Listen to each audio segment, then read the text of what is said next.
Safety Chaplain, and remain standing for the Pledge of Allegiance. Let's pray together. As soon as I get my mic on. Thank you. God, we praise you for who you are. Lord, I pray that more and more of the people in this city will come to know you and who you are and understand how you want to enrich their lives. Father, we thank you for the grace, your goodness, your provision for our lives. May your face continually shine on our city and those that lead us. I pray that as our elected officials ask you for wisdom, that you will lead them to govern with enlightened hearts and minds to make sound, fair, and right decisions for everyone in this city. Lord, we pray that you'll bless Mobile so that we will see peace and prosperity and harmony in the days to come. We especially pray for our police officers, firefighters, and others that put their lives in harm's way as they protect and serve us. Give them unusual wisdom and courage. And I pray that you will look with favor on us. You will protect our citizens and leaders and enrich our city so that we may be a blessing to others. I pray that your name will be honored and lifted up in this city. In your name I pray. Amen. I pledge allegiance to the flag of the United States of America and to the republic for which it stands, one nation, under God, indivisible, with liberty and justice for all.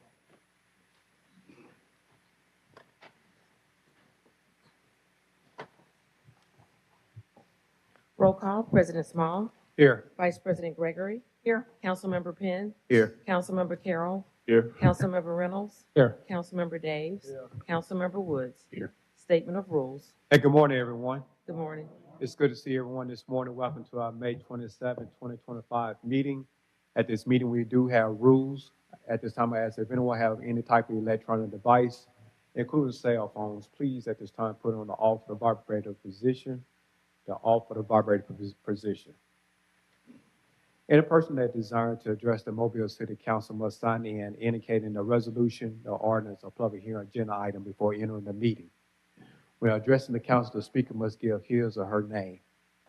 Any person that desires to speak to the council on a non-agenda item must contact the city clerk office no later than 2:00 p.m. the Thursday prior to the council meeting. To such a day he or she wishes to express to the Mobile City Council must be identified and pertain to the city of Mobile business. Anyone who has not given proper notice to the city clerk office and wishes to speak on a non-agenda item will not be allowed to address this council. Each speaker is allowed 3 minutes to address this council. A bell will summarize the end of 2 minutes. 1 minute remains for summarizing. Second bell indicates that your time has expired. When addressing the council, there will be no personal address to any individual council members. All statements are to be made to the chair who recognizes any council member who wishes to respond. To maintain decorum, there will be no undue applause and or public outcry allowed. Madam Clerk. Approval of minutes of May 20th. So moved. Second. Properly moved in second. Any discussion? All in favor? Aye. All opposed? Madam Clerk. Communications from Mayor Stimpson. Good morning. It's good to see you this morning. I assume that there's some people still participating in Memorial Day weekend that are not here this morning. And I hope everybody that did had a great weekend and a safe weekend. Just have a couple of announcements today. One is I want to bring focus to Mobile Parks and Recreation Department's aquatics program. Although it may not be exactly summer yet, it certainly feels like summer. School is generally out. And the Parks and Rec Department is offering lots of ways to cool off. All the aquatics facilities are now open and offering their full summer hours. This includes all the splash pads and pools throughout our parks and community centers. The Parks and Rec Department also is offering several great aquatic programs and activities this summer. We will have dive-in movies as compared to drive-in movies. There'll be swimming lessons for all ages. And also, I just want to compliment them on all that they do with all their programming. They do a fantastic job. And now with summers here, they'll turn to the water and try to make sure that we can enjoy that. If you want to find out more about the activities, you can go to the Mobile Parks and Rec Department Summer Activity Guide, or you can follow them on social media. I also want to bring attention to the fact that we're getting a little bit closer to the next major road project in downtown. That is the rebuilding of St. Louis Street. St. Louis Street, the design is called a complete streets design, and it's a total rebuild of the roadway, the pedestrian features, and infrastructure, which includes landscaping and street lighting, improved sidewalks, ADA crossings, relocation of the utilities, and stormwater improvements. This will add to what the private sector has already done along St. Louis Street. If you can think back 10 or 12 years ago, there were almost no businesses that were thriving on St. Louis Street, and now it's one of our main business corridors with more to come along that area. There's been meticulous planning to minimize the impact on businesses and residents, and what we specifically are going to do is we're going to go do what's called a block-by-block construction to keep all the intersections open as much as possible, and paying special attention to the commercial areas. There'll be a community meeting about the project. It's June 4th at 6 p.m. at the Innovation Portal.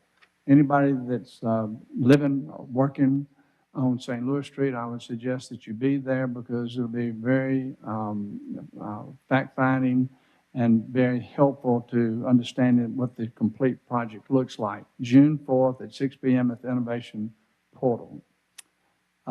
Next is the Dolphin and McGregor closing, where Dolphin intersects at McGregor. That intersection, which there'll be a roundabout built there, but it closes tomorrow.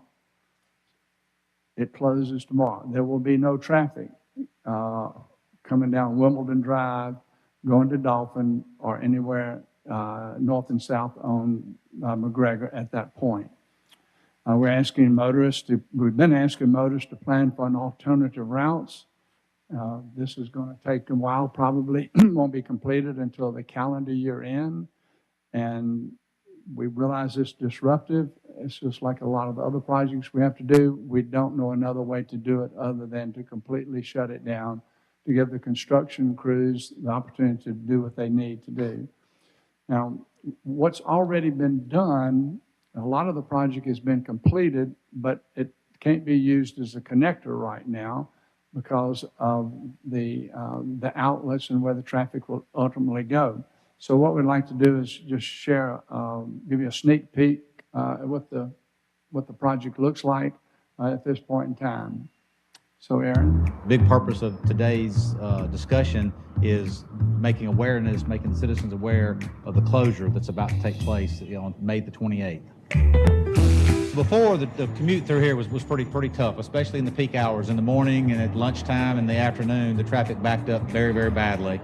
Final construction with the roundabout, the traffic will flow much more smoothly. Additionally, we added sidewalks, which the road did not have before, which connect with other sidewalks to make the community more walkable. The project's going to have modern lighting on it that can be dimmed and can be brought back up at different times. It's going to make the business corridor function more safely. We're nearing the finish line. We've got about 6 months to go. We're anticipating the roundabout being opened up at December the 31st. That's the line in the sand that we set for ourselves. A lot of people will not pay attention until they drive up here and they see the signage and it's closed, and then they'll panic. My hope is that with patience, they will be able to navigate that. But also, sometimes from a city perspective, when we do a project like this, and it's when you actually close it and you see which way people are starting to go, there may be some things that we can tweak and do that will help the traffic flow in certain areas, which we'll have to do.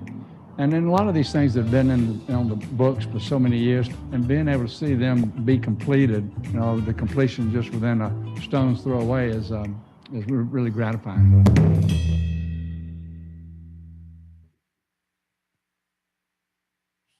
So other than right there at Dolphin Street going toward Airport Boulevard, for about the first 150 yards where the roundabout will be constructed, pretty much everything else is complete. It's about 90% complete, down through there. And every curb cut for driveways, the lights, everything is installed. It's just unfortunate that because of the outlet of how the traffic flows that we can't open the whole street except for to those people that live on it. But anyway, so tomorrow it's game on for the contractors. And December 31st, Nick. Earlier, right, we'll take that. Okay, at this time, we'll have the Administrative Services Employee of the Month. And Joe, are you going to, yep, and Captain Snowden's going to introduce Stephen King. Well, good morning. I'd like to introduce our Employee of the Month from the cruise ship terminal, Stephen King. As you know, when the cruise season begins, we have thousands of people coming down. And when they enter the terminal, that's their first day of their vacation. In order to keep those smiles on their faces, we have a lot of people behind the scenes like Stephen King. He's one of the most key people that keeps that gangway operating and make sure that we can get the people on the ship easily and keep that smile on their face. So I like to congratulate Stephen King for a job well done.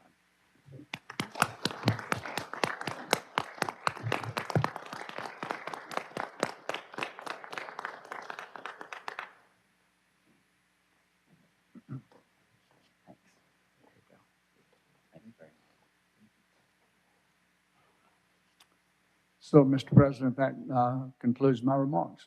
Thank you. Mr. President, Mr. Davis. I'd like to come back to the South McGregor project just for a few minutes and thank the administration for presenting that video. It is a remarkable project, and I think our engineering staff and anybody that's been involved in the planning and execution, we're not at the end yet, but so far it's been very, very, very well handled. We've met the timelines that we established. So hopefully the rest of it, barring any unforeseen circumstances, will be finished up on time.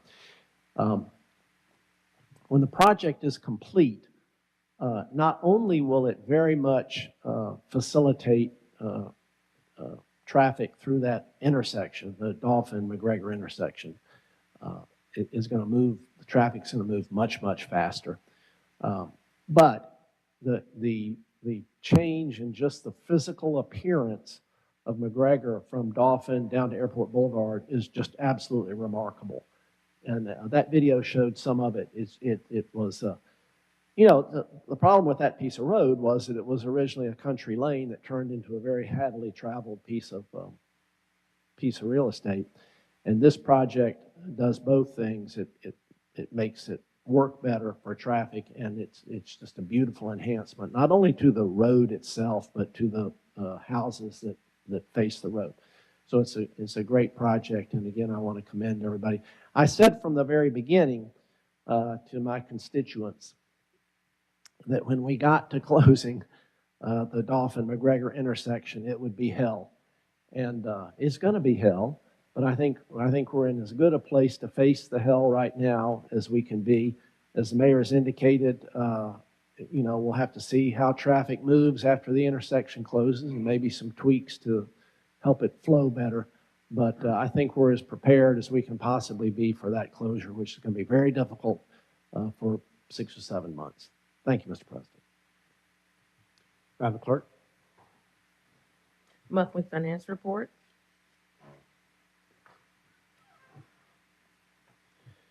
Yes, sir, Mr. President, members of council, Mayor Stimson, this is the April 2025 budget report I have for you. This is the operating report of the general fund.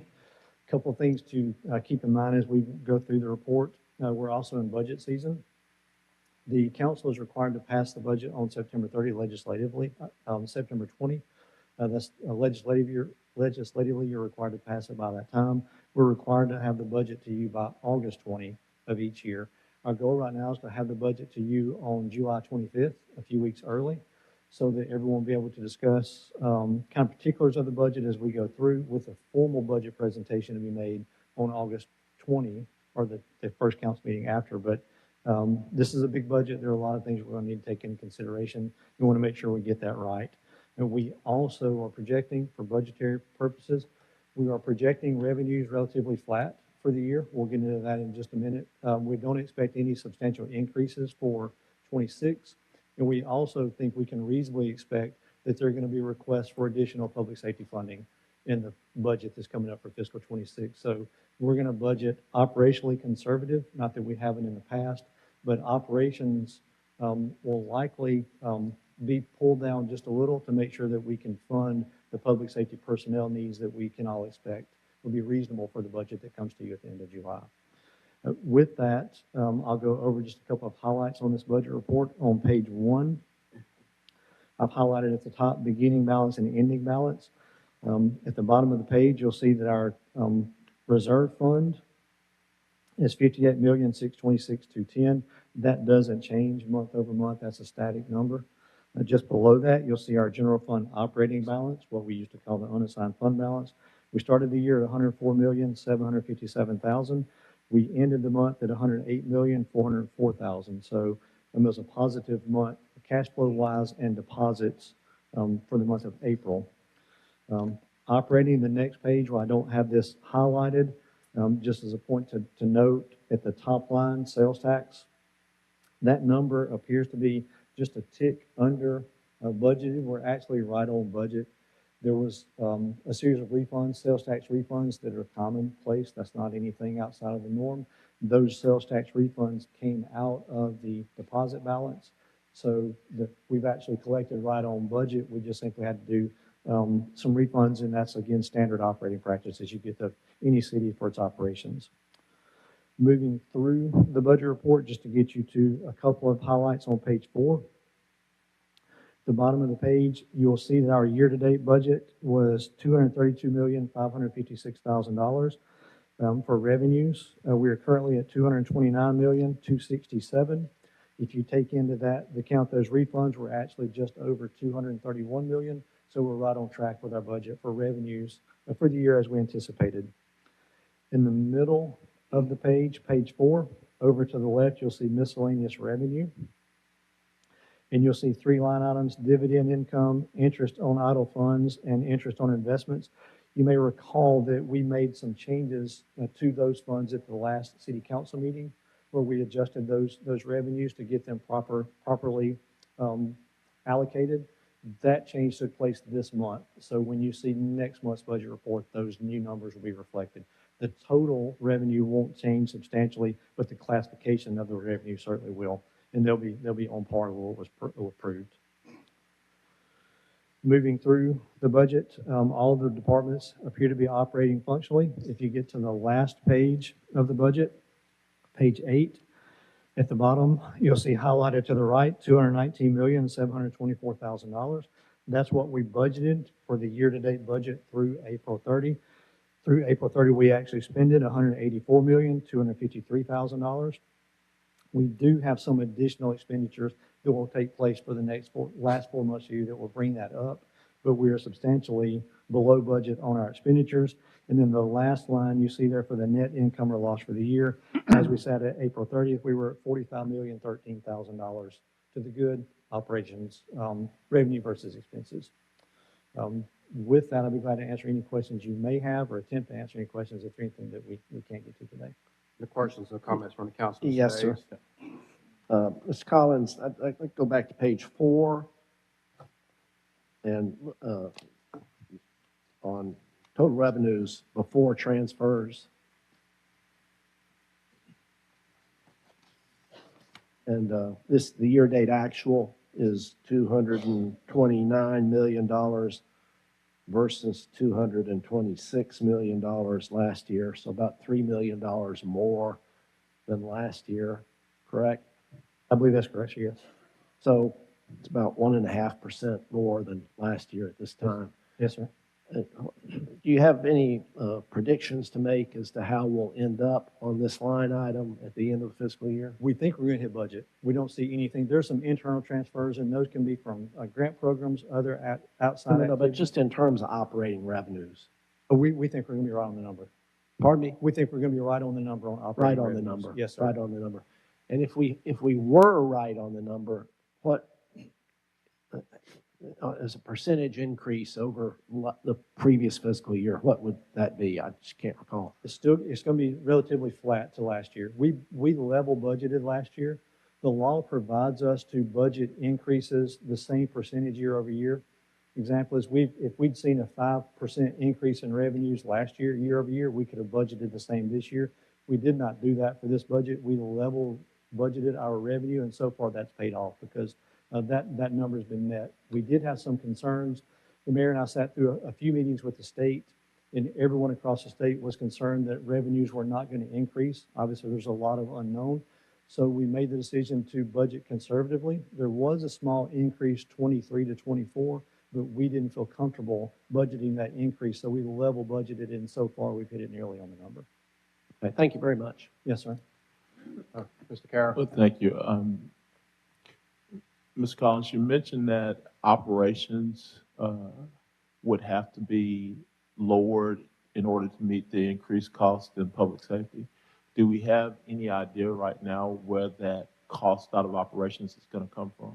We don't. Obviously, we're looking at a couple of things on that. The city currently operates several departments, but within that, we have 79 what we call cost centers, different areas where budgets are done. We're going to take some of those budgets and combine them. We think we're going to see some inherent cost savings in those numbers. So our first effort will be to go in, make sure our revenues are right, plug what we think are going to be public safety personnel, and then take all of the operations combined, figure out what that number is, and go back line by line on all of the expenses and make sure that no one is unfairly calculated in that. An example would be fuel, right? Things have increased, but if you just look at all of our fuel budgets across the departments, we budgeted more than what we spent in fuel this year. That's an example. I'm not suggesting we cut the fuel budget, but for each one of those, we will do a line-by-line comparison and see where we can find those dollars. Mr. President. All right, you done, Mr. Carroll? Yes, sir. Mr. Reynolds? No, that was me, I'm sorry. Yeah, okay. Thank you, Mr. President. Mr. Collins, on page 8, when we're looking at the year-to-date, we're around 184, and then the year-to-date budget, 219. Is it a certain line item that caused that major difference, or is it just a combined? It's just combined. Some of those can be cash flow. For example, you'll have, and I wouldn't suggest it here, but you have insurance premiums that are paid once a year. So depending on when those are paid, you may see an inflation in 1 month over the previous. We know that this month you have on the agenda today, and we will likely have for the next couple of months, expenditures for vehicles that we haven't spent in the last couple of months, but that's because of the COVID, the tariffs and cash flow issue. We're hesitant to spend some of that. So we do expect that number to increase. I wouldn't want to sell you on the idea that low number is going to carry itself through the year. We do know there'll be some increases. Once we get to the end of June, we're 9 months through the year. At that point, we can give you definite answers on where each one of those lines are going to be under and how we plan to allocate those dollars. Thank you. Yes, sir. Anyone else? Mr. President. Mr. Woods? Mr. Collins, we asked this because we kind of rehashed this. We talked about this, I guess, probably February, and then kind of had a community meeting, I guess, last week it was, or week before last, and it kind of came back up as well. As far as the impact on federal dollars coming to the city of Mobile, obviously there's a lot in the news, programs being cut, everything. As far as the city's concerned, I guess a fair statement to say that potential or future programs that would have been funded maybe by the federal government or possibly on the line, but not necessarily no direct impact when it comes to federal dollars that we rely on for operations or anything like that. Is that a fair statement, I guess? So valid question. So we did receive a communication from the federal government 2 weeks ago, and they advised us, actually as all local governments, that they are going to start their budget processes also for the year. I believe the last number we got from the federal government was they're looking at a budget reduction of $1.5 trillion. They also sent us, in that email communication, a list of the departments that we know we need to be careful of. CDBG is one of those, some of the standard operating. So as we get into that, we're going to look at every source of funds we have for every department we have. When you see the budget coming to you, you will actually see all of those sources of funds.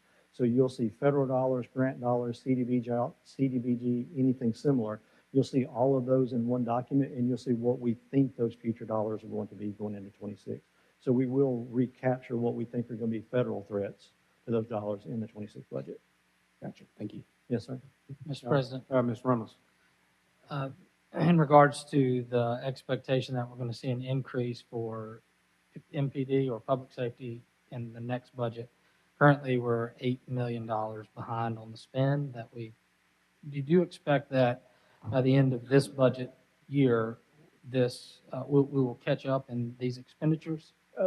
To that specifically, I don't think we'll catch up to that. I think across the board, all of our departments, we're going to see where personnel costs actually come in less than expended. That's just the nature of the business that we're in. I think every local government across the state is seeing that, to where it's just difficult to hire and retain employees.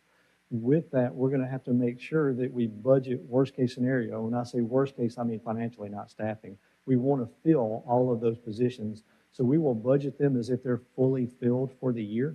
And then anything that we see this year, if it's a one-off dollar, we'll put that back into operations or put it back into the general fund operating account so that we have some cushion in the event things go the economy sours. Okay, and something I brought up earlier on in the budget year was forestry. We're about $1 million behind on spending for that. We hired this third party to come in, I believe, and provide us some additional capacity. Is it your expectation that we will be at or around the budgeted spend by the end of the year? I don't have a visibility specifically on where they are contractually with that service, but I'd be glad to get you that answer, and I can email it back out. Thank you. Yes, sir. Okay, anyone else? All right, thank you so much, Ms. Yes, Collins. sir. Thank you. Adoption of the agenda. So moved. Second. And properly moving second in discussion. All in favor? Aye. All opposed? Agenda is adopted. Appeals, we have requests for a waiver of the noise ordinance on July 26th on Esau Avenue, May 31st through June the 1st on Charleston Street, June the 7th on Susie Ansley Street, July the 10th through the 13th on Conti Street, August 23rd in Cathedral Square, October the 4th on 5th Street, and August 23rd in Langham Park. So moved. Second. Properly moving second in discussion. All in favor? Aye. All opposed? Appeal passes. Public hearings. Today is the public hearing to consider a conditional use permit for property located at 2411 Benicia Road. This open up the public hearing for this particular said item. Is anyone present that would like to address the council on this item? Anyone present that would like to address the council on this item? If not, this public hearing is closed. Today is the public hearing to amend Article 5, Section 64-5-4C.2, Section 64-5-4D, neighborhood meetings. It's also, the following public hearings are related to the Unified Development Code. Section 64-3-12, parking and loading. Section 64-8-2, lot of record. Section 64-5-8, previously approved planning approvals and plan unit developments. 64-5-5-6 and -7 are recording and record keeping, and 64-5-8.1, terminating a previously approved plan unit development. This open up the public hearing for these particular said item. Is anyone present that would like to address the council on these items?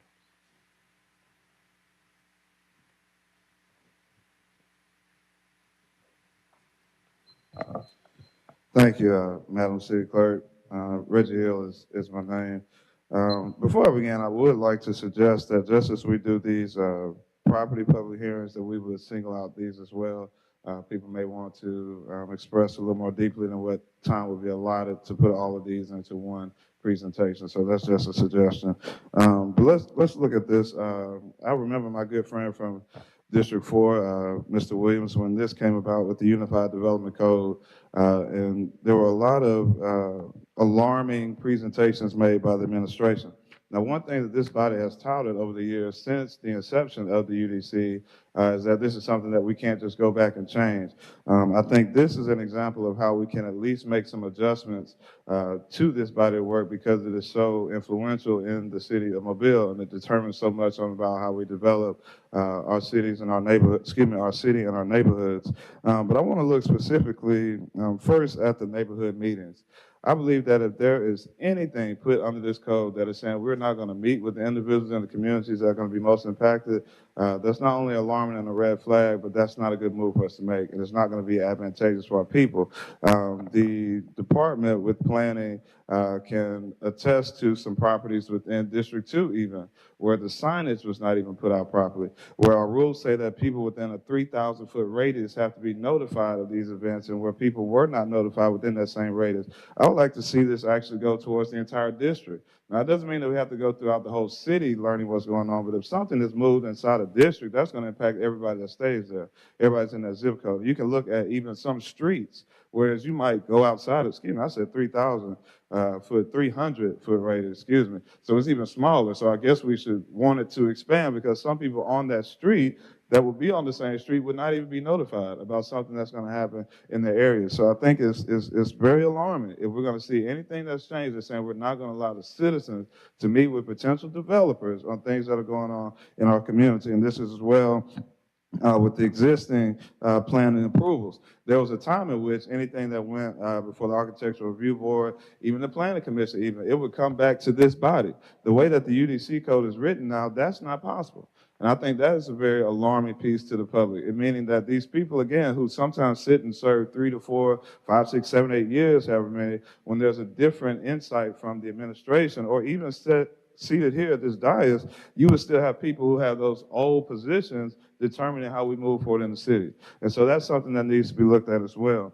When we're looking at the recording and record keeping, I think it's very important. At these meetings, there's usually 4 who can speak in opposition and 4 who can speak in favor. So when we get into like courting matters, it really doesn't matter if it's 50 to 60, 100 people that's sitting in the crowd. When you have more that is on one side or the other, that is what you all need to be paying attention to. We've also seen, particularly with properties in District 2, where the amount of people that were allotted, it was maximized by those who were not in favor of something. And then the only person that stood in support of it was the one who was liable to getting money because of the investment, and then yet the community is suffering for it because we're not able to bring it back here, and because we are threatening to change how we control meetings and signage and communications with the people. So I don't want to believe in this because I've spoken on these things quite some time, but I think it's very important that if we do anything concerning neighborhood meetings, that everybody is afforded an opportunity to know what's going on. And I say the whole entire district, not just those in that 300-foot radius.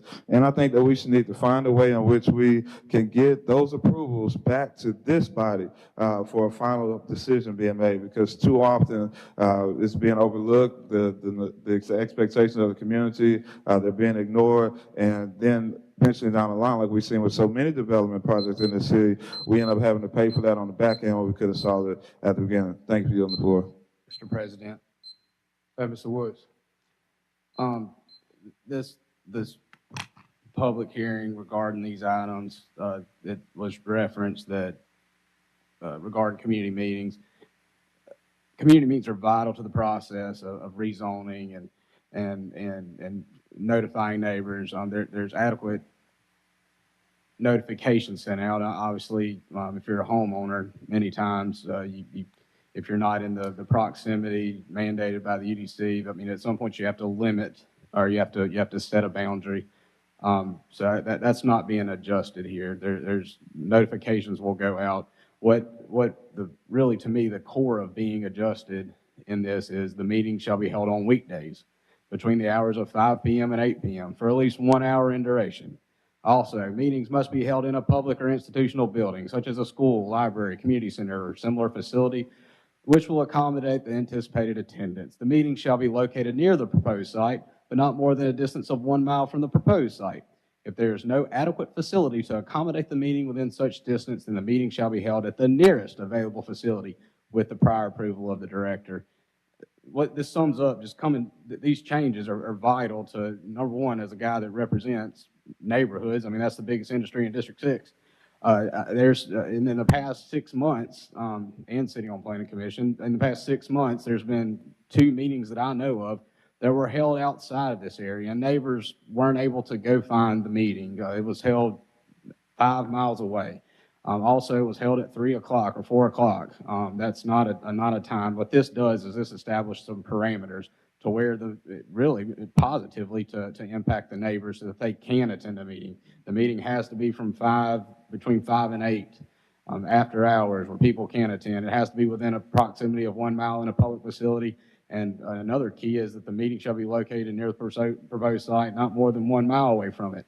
Also too, that will accommodate the anticipated attendance. If anything, Mr. President, what this is doing is clarifying and further bringing common sense these are common sense ordinance to the UDC. So I just want to clarify that for the public, that this is not doing anything to hinder notifications. If anything, this is providing sunlight that we drastically need in more available time. Thank you. Mr. Carroll? Thank you, Mr. President.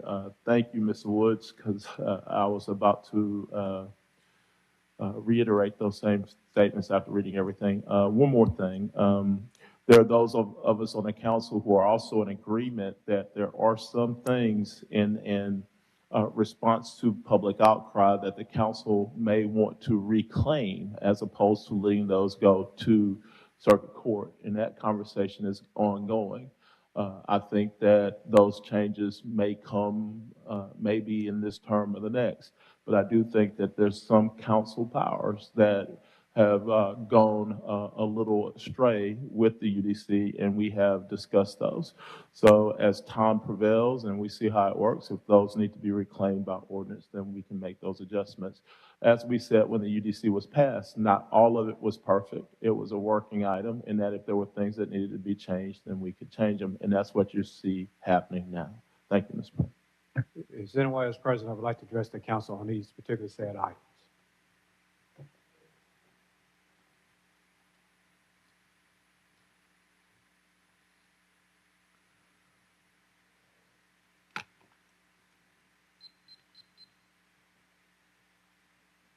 Morning. Morning. My name is James Williams. My friends call me JW. I just have one question on these proposals as it relates to rezoning properties. I didn't get, maybe I didn't understand how is this going to be distributed to let everyone in the area know what's going on as it relates to rezoning. If I'm in District 2 and there's something to be rezoned in that area, is it just going to be restricted to a few blocks, or will everyone in that area be informed, period? Maybe I missed something. Will everyone in that area be informed when something is going to be rezoned in a particular district? It's within 300 feet of the property, correct? Just 300 feet? Yes. But that's going to, that when something is rezoned, it's going to affect more than just 300 feet. I experienced that in a neighborhood that I lived in, and the 300 feet was not adequate as it related to a lot of the concerns of the residents in that particular area, and the entire community had to get together to rebuff that, and changes were made as it relates to that rezoning. And what I'm hearing today is that that is not the case. So at this point, nothing can be done to enlarge the area to inform people as it relates to rezoning. That's out the picture, right? Right or wrong? That's not in front of us at this time, but we'll take that into consideration. It's going to be taken under consideration. We'll take it under consideration, but it's not in front of us at this time. Okay. The question to ask here is, where does the Planning Commission get its authority as far as communication? Does that come down from the state to the city, and do we follow that law? Or did we set our own parameter as far as the distance that it's supposed to be notified? At one point, the Planning Commission also posted signage, and if there was a zoning change or a PUD that was established, there was also a request from planning that mailers be also sent out to a certain distance from that spot at the same time. So there is communication, and it's quite a bit of communications within that distance that's set up by ordinance, and I don't know what statute establishes that, but there is a lot of communication set around that. Is anyone else that would like to speak on these public hearings? If not, these public hearings are closed. Today is the public hearing to fix costs for demolition of structures at 1909 Boterra Drive, 1860 Tolman Avenue, 1105 Stewart Road, 1105 Sutton Avenue, 805 South Washington Avenue, and 5910 West Haven Drive South. This opened up the public hearing for these particular said items. Is anyone present who would like to address the council on these items? If not, the public hearings are closed. Presentation of petitions and other communications to the council. William or Belinda Perriman.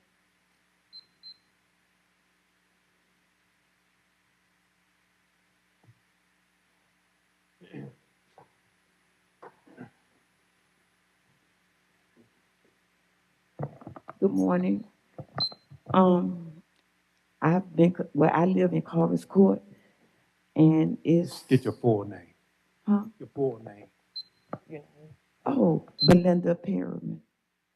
My husband just went out to check on something, but we've been having issues. We live on the cross street of St. Stephen's Road and Martin Luther King Avenue. And we live on Dunbar Street.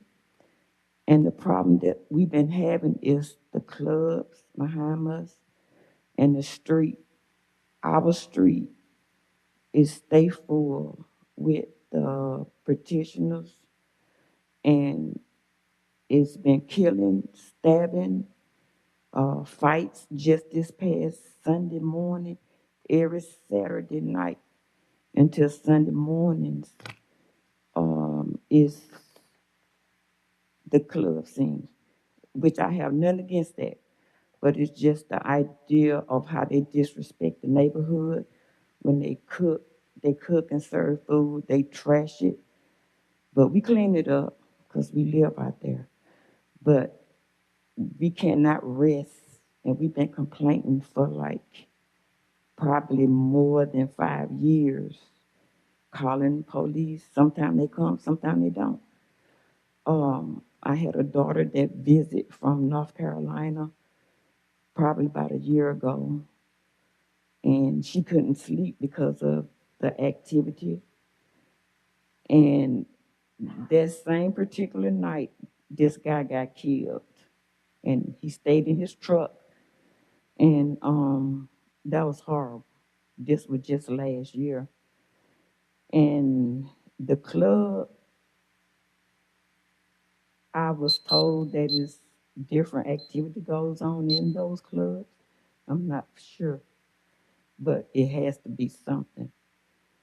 And we have videos. I had to get a camera because my next door neighbor, she's paralyzed now. So it affects her too.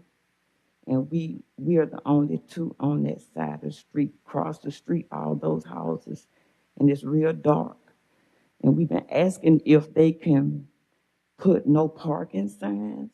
That way that'll stop them from coming down, or have some lights. It's real dark on that street. First, let me thank Ms. Perriman for coming down. For the last 2 years, I know that there's been council requests for service requests right there at Dunbar Street, even from the debris and trash and tires that they throw out on that corner right there also. I saw Mr. Perriman earlier. I guess he had to go back to work or whatever. But No, he went outside to tell him I appreciate him coming down too. It's been an ongoing situation there, and we've constantly, well, after your call or notice, I've also sent that over to the administration and asked for immediate help over there. That has gone out, and I know they've been working on it, and it's constant, but you're not the only one that has requested assistance in that area. I've also personally spoken to the owner of the facility, and he's agreed to try to manage it as best that he could. But however, I'm not out at 2 a.m. in the morning sometimes, and I don't know what's going on. I've asked the city's public safety director to give us an update, or you an update as to what's going on, what we've done, what we're doing, and how we can better assist you with the relationship with the club owner or the club owners and what you need to be done in front of your home. So, Mr. Lasky, if you could kind of. I spoke to her before and asked her to remain afterwards, and I'll get with her.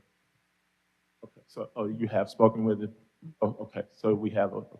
Yes, ma'am. So again, thank you for coming down. And like I said, anything that we can do to continue to assist you over there to make this better, let us know. If it needs to be even more than what has happened in the past, then let us know that. And thank you for coming down today and letting us know that there needs to be some additional attention. Okay, I just like to say, I was born and raised there, Yes, out there, and it's been past 75 years that I've been there, and this is the worst that it has been. Yes, ma'am. So let me ask you a question. You say you've been there 75 years? Yeah, all my life. You don't look like it, but that's a blessing. But 75 years, that's a long time to be living peaceful. So this just started within the past 5 years. You've been having some issues, but the other clubs, when it was in previous years, before 5 years, I didn't have this type of experience. No, not at all. It was, they cleaned up. It was not loud, none of that. Well, we hear you, Ms. Perriman. Okay. Thank you. Thank you. Jaylis Dozier. I didn't see her. Is Jayla Dozer present? Okay. Reggie Hill regarding Resolution 21-745, 64-023, 01762. Thank you again, Madam City Clerk, to the citizens and stakeholders of Mobile. Again, greetings, Reggie Hill is my name. I'm going to take these out of order. Let's begin, please, with 64-023. And this goes back to those items with UDC. I had no idea that Mr. Williams was going to speak, but thank you for doing so, because the same thing I mentioned as, it seemed like it was going to war or something, but then when you mentioned they were able to give us at least some point of clarity as to why we need to do this. And I'm going to further emphasize, this is the point that he made, dealing with how something impacted him, and he was not informed. And so the idea of these things being highlighted or outlined to meet some specific requirement at this moment and not looking at the long term is not in our best interest. And we need to look at that. Something as simple as making sure that everybody has the opportunity to come to the meeting, and those people primarily in the entire district are getting notified, just not those in 300-foot radius. Let's look, please, at, excuse me. Stick to what you signed up for. That is the topic, sir. I asked my time be paused as well, because this happens often, all the time as well. 64-023, if you're unfamiliar, this is dealing with that same UDC information that was in the public hearing. So please stop interrupting me when I know I'm on topic. All right, so let's go, please, to this 01-762. It was amazing to me this morning where we were contemplating over $10 million about, the Wave Transit. So because my time has been kind of altered with the interruptions, I don't have time to get into this fully. But I think we should look at creating some partnership with the Mobile County Commission. I think it would serve us better in that light. Since we have this time frame to go over, I'll wait to give more specifics as we move into that. Let's move, please, to this is 21-745. And this is the $15 million for the dredging at Langen Park. Many of us grew up with it being called Municipal Park. Unfortunately, and this is something I think in time we need to do. We really do. I grew up having several events there, but right now, it seems as if the alligator at the park is getting more attention than the citizens. We have citizens who are being displaced from their homes, but yet we're putting more efforts to ensure that the alligators put away properly rather than taking care of the people who actually pay taxes to the city. I think if we can find $15 million for something such as this, just at one park, we really have to look at what we're doing with public housing, what we're doing with infrastructure. We know that the summer here is quickly approaching. We had some information maybe a couple of weeks ago that said we were a few percent under from year to date, but homicide increases usually around this time in the city of Mobile. And I'm not saying this to speak negative. We're just stating on the facts and realities that we've seen over the years. So I'd rather see us have the same level of enthusiasm and effort invested into initiatives that are going to be most imperative for the citizens of Mobile rather than things that just look right, particularly around campaign season. This is nothing to Ms. Greger. I think it's consistent that she has been working diligently in her community to get these type of projects done. It's just the timing. It's just the time. This is nothing personal. We're looking at the business. So there are a lot of matters that are going on in the city of Mobile that need our attention a little bit more than this, that I would argue are priorities, and many people in the city would say that. So let's look at that as we start considering things. Again, this is the taxpayer resources. This is not your personal money. Thank you for yielding the floor. Resolutions held over 08, 725, and 726 are approving purchase orders to Stivers Ford Lincoln. 08, 728 is also a purchase order to Stivers Ford Lincoln. 08, 729, 731 are approving purchase orders to Samsung Equipment Company for rear load garbage truck and for a 2 cubic yard rear load garbage truck. 08, 733 approved purchase order to Cathead Media for Buffett Buffett Exhibit Media Research and Editing Services. 08, 734 approved purchase order to Groundworks Distribution for 2 autonomous mowers. 08, 736 approved purchase order to Interface Americas for floor replacement, Government Plaza. 08, 738 approved purchase order to Samsung Equipment for 2 side load garbage trucks. 08, 741 approved purchase order to Stivers Ford for Super Crew pickup trucks. 21, 745 authorized contract with Hughes Companies for Langen Lake dredging and Langen Park stormwater improvements.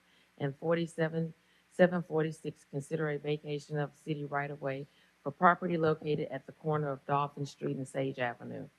So moved. Second. Properly moved and second in discussion. Yes, sir, Mr. President, on 21-745, which is the dredging for Langen Park. We talked at length about this last week, and as you all know, I am very happy to see this finally getting started. The funds, in case you are not aware, are coming from the Restore Act, which are federal funds that came about because of the BP oil spill. We have been in the process of trying to qualify for and meet all the requirements for getting this funding. And thankfully, we have a very experienced and qualified staff, and the director in particular, who was able to work through this very arduous process in order to make the funding possible. It's taken a very long time. We all agree with that, a very long time to get here. But this $15 million plus, nearly $16 million, is coming from this particular grant that this particular project qualifies for. That kind of money didn't go to just anything. We qualified because of this is a recreation center, recreation facility, a lake, dredging the lake to make it possible for people to use the park. So you're very particular how this money can be spent. So again, I'm really happy to see this coming about. We are looking to begin the actual dredging maybe in July. So when you see the big equipment coming out to Langen Park, then you know it is getting ready to start. Thanks go out to all of the team. I mean, everybody who's had a part in it, but special shout out to Jennifer Green, who really has been spearheading the effort all along the way. So good news for Langen Park. Of course, when we do start the dredging project, things at the park will change. You won't be able to use all parts of the park, but it still will be open. So Langen Park improvement coming along, and again, we're just really happy to see this coming about. Mr. President. Mr. Ramos. Everybody's talking about the recreational aspect of this project, and that is very important and great. And it's going to be a great asset to the surrounding community, but we haven't talked necessarily about the stormwater impact. That, I mean, that's really the crux of it. This increases the capacity for stormwater, and years of sediment running down 3 Mile Creek, and with all the restoration work that's happening on 3 Mile Creek, partnered with this, it sort of ties together to better manage our stormwater. So it serves a bigger purpose than just recreational use, and I'm glad that we were able to secure this restore money of $15 million or however much it was to make this happen. Yeah, that's a very important part of it. I don't think people really understand that everything flows from West Mobile, goes downhill, and then it lands either in Langham Park or it continues on down to Dog River, Mobile Bay, that sort of thing. So cleaning up this, starting with the 12 Mile Creek portion and then getting downstream to Langham Lake is a huge accomplishment for us, and it should really help out in Ben's area, lower areas of the city. So yes, indeed, and happy to see the stormwater be a part of this, Nick. Thank you for your guidance on that as well. Any other discussion? Yes, Mr. President. Mr. Penn? On 47-746, this vacation of city right of way, just want to give an update to everyone that this is a unique situation. This property was given to the city of Mobile, so we just returning this property. We're not utilizing it, we're just returning it back. So just want to give an update on that. Any other discussion? All in favor? Aye. All opposed? Item passes. 47-747, consider a vacation fee as a condition of the vacation of city right-of-way for property located at the corner of Dolphin Street and Sage Avenue. So moved. Second. Properly moved and second. Any discussion? Yes, Mr. President. Mr. Penn? So this, again, this is a unique situation. I believe that we shouldn't charge someone that gave us the property and we're returning this property back. So hopefully my colleagues would join me with opposing this, and so that we don't charge someone who gave us this property. Any other discussion? All in favor? All in favor? Oh. Yeah, and those opposed? Oh, I ain't hear nobody say nothing. Okay. So All in favor? dies anyway, right? Okay, all Yeah. opposed? No. Opposed. All right. Item fail. Ordinance is being introduced, 50-021 through 64-028. Move to waive the rules for immediate consideration of ordinance 50-021, with the rest of these being laid over for a week. Second. Properly moved and second. In discussion? All in favor? Aye. All opposed? Madam Clerk? Ordinance 50-021, amend ordinance 50-005 with the addition of section 14. So moved. Second. Properly moved and second. In discussion? All in favor? Aye. All opposed? Madam Clerk? Consent resolutions being introduced, 03748 through 6757. Move to waive the rules for immediate consideration of these resolutions as read. Second. Properly moved and second. In discussion? All in favor? Aye. All opposed? Madam Clerk? 03748, reappoint Matt Orrell and Eddie Burrow to the Golf Course Advisory Committee.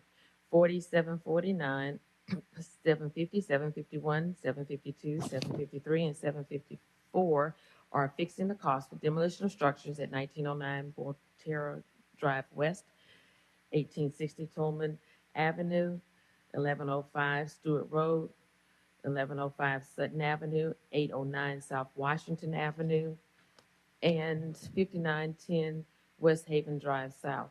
6755, approve award of special bonus to the Administrative Services Employee of the Month.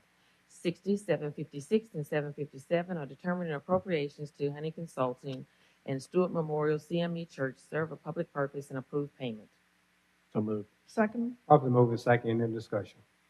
All in favor? Aye. All opposed? Item passes. CIP resolutions being introduced, 09758 through 09759. Move to waive the rules for immediate consideration of these resolutions as read. Second. Properly moved and second. In discussion? All in favor? Aye. All opposed? Rules waived. Madam Clerk? 09758 and 759 are transferring funds from capital project motor shed wall to capital project crime prevention roof replacement. So moved. Second. Properly moved and second in discussion. All in favor? Aye. All opposed? Item passes. Resolutions being introduced. We got to, we took up 759 too, didn't we? I'd read them together. Oh, okay. Resolutions being introduced, 01760 through 6767. Move to waive the rules for immediate consideration of resolutions 01-760, 08-763, and 08-764. Second. Properly moved and second in discussion. All in favor? Aye. All opposed? Madam Clerk? 01760, authorized agreement with Pyrotechnico Fireworks for Independence Day fireworks display. 08763, approved purchase order to CDW Government for annual subscription for firewall software. 08764, approved purchase order to Howard Industries for annual subscription for network endpoint management software. So moved. Second. Properly moved and second in discussion. All in favor? Aye. All opposed? Item passes. Call for public hearings, 41768, call for public hearing to consider rezoning property located at 5105, 5109, and 5111 Overlook Road from R1 to B2, scheduled July 1st. 41769, call for public hearing to consider the proposed modification of a previously approved planned unit development for property located at 6109 Howells Ferry Road, scheduled July 1st. So moved. Second. Properly moved and second in discussion. All in favor? Aye. All opposed? Public hearing is called. Announcements. District 1, Councilman Penn.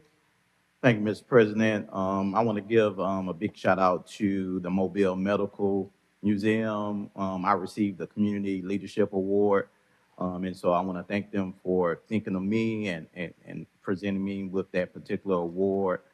And then, of course, had the opportunity to experience my colleagues, the administrations, the groundbreaking ceremony for the Mobile Arena. It was a great opportunity, exciting time for the city of Mobile. And then myself and Councilman Carroll was at the Boys and Girls Club Youth of the Year dinner. And we had a great time seeing the young people and speak, and it was a great time seeing the youth have an amazing dinner. And then we had May Day with the seniors at the Trixie Center, seeing them experience the maypole. I haven't seen that in a long time. Mm-hmm. And so we had a great time there. And then on Memorial Day, we had the opportunity to pray with the families. Thank you to the South Alabama, the Veteran Council, for inviting me to do the welcome for the Memorial Day, National Day. Thank you to Pete Ring, and Congressman Figger spoke that morning. And so I was there at the battleship for the flag ceremony as well at the National Cemetery. And so we had the opportunity to be there for the families and be there. And so for Memorial Day, those are the things that we was able to do this past week. But things that we have coming up this week, we have a town hall on May 28th.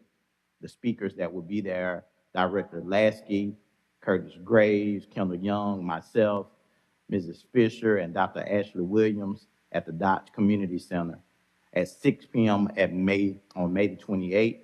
We're asking everyone to come out. We're looking for solutions. We're stronger together. We'll be able to talk about things that are already taking place, but we also want to hear from you and things that we can do together. And then we also have the One Love Block Party at the Trinity Garden Park, May 31st. And then, of course, we'll be there just celebrating love and asking everyone to come out and be together as we work together to create change in our community. Thank you, Mr. President. Thank you, Councilman Penn. District 4, Councilman Reynolds. Thank you, Mr. President. We in this country should consider ourselves very fortunate for the freedoms that we all enjoy And it's really a result of the selfless sacrifice of the men and women of our military. And I'm so thankful that we set aside a day of the year to show our appreciation to all of them. Also, last week, we went on a snake tour, I guess, of the Doleave watershed, and we saw some of the things that the Mobile Bay National Estuary Program has done over there that makes their stormwater system more resilient. And they shared both their successes and failures. The mayor of Spanish Fort, Mike McMillan, hosted us along with the county commission, and we learned a lot. And I hope that as we plan our stormwater projects going forward, that we can use some of the methods that they have adopted in the Spanish Fort area or the Doleave watershed. And it was a great tour. It wasn't too bad. I think everybody there learned a whole lot about what goes into resilient stormwater systems. So hopefully everybody will start spending more money on it. I encourage everybody to do it. Thank you, Mr. President. Thank you, Councilman Reynolds. District 6, Councilman Woods. Thank you, Mr. President. I'll be quick. I just want to take my time and just note that next week, it's on agenda, resolutions being introduced, is the bus system or the public transportation system. I really think that that's it's going to be we got a 90-day extension. I think that's going to provide adequate time to really dive into the issue.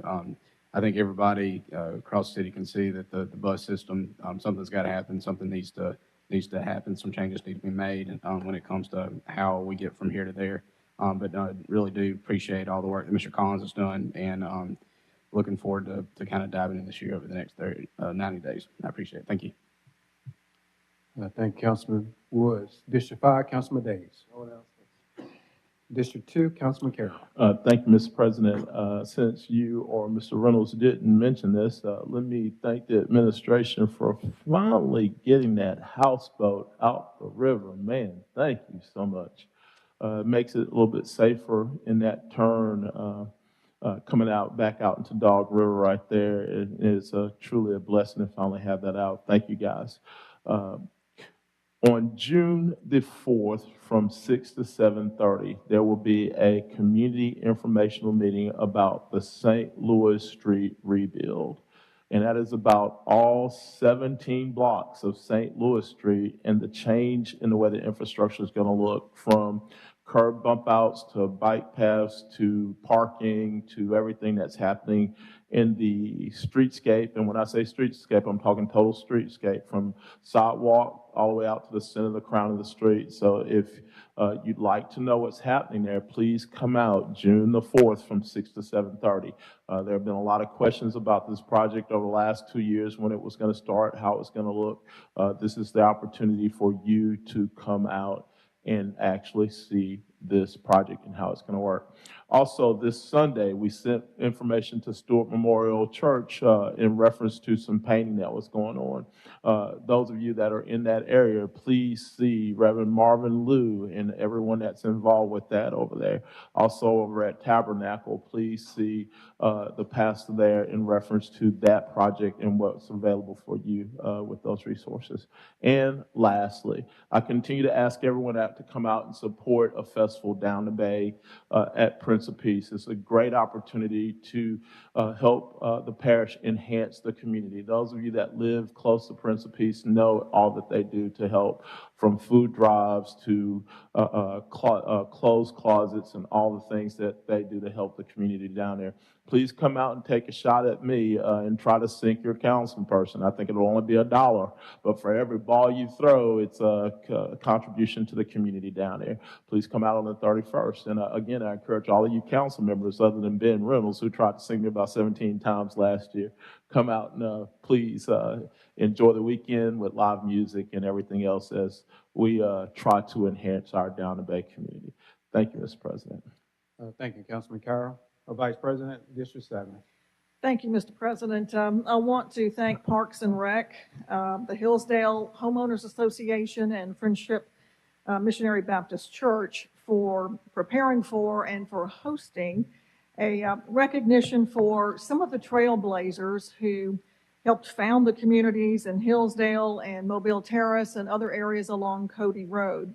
All of this is in preparation for what we are doing to renovate a standalone building for seniors on the footprint of the Hillsdale Recreation Center and Park. We will be naming a building in honor of the building, in honor of one of the very long-time community members and certainly a trailblazer, as well as honoring a whole host of other trailblazers who have come before us and some who are currently blazing their trails now. And then there will be room for more names to be added for the generations to come. So exciting for the seniors there. We are looking to get the renovation underway soon so that we can get the seniors inside their very own building by the end of the summer. So again, many thanks to everyone who helped make this happen. It was a really nice recognition for the families who were there.